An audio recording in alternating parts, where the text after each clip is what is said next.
Shopping போம்போது, நம்ம ஒரு பொருள் வாங்கணும் அப்டின்ட்டு திங்க் பண்ணிட்டே போவோம். ஆனா, அங்க போயிட்டு அந்த பொருள மறந்துட்டு, அத தவிர மத்த எல்லா பொருளையும் பார்த்துட்டு, அதுலேருந்து கொஞ்சம் வாங்கிட்டு வருவோம். அந்த மாரி எக்ஸ்பீரியன்ஸ் உங்களுக்கு இருக்கா?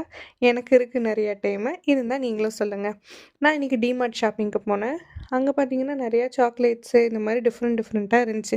டிமார்ட் போனா நம்ம பொருள் மட்டுமா வாங்குவோம்?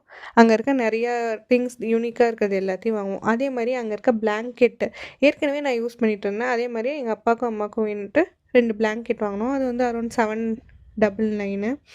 அப்புறம் வந்து இந்த அங்க இருக்க வந்து கிளாஸ் வேர்ஸு, அப்புறம் செராமிக் வேர்ஸு இதெல்லாம் வந்து பார்த்துட்டுருந்தோம். அப்புறம் வந்து ஷாப்பிங் முடிச்சுட்டு கிளம்பியாச்சு. நம்ம என்னென்ன வாங்குனோம் அப்படிங்கிற கிளான்ஸ் பார்க்கலாம்.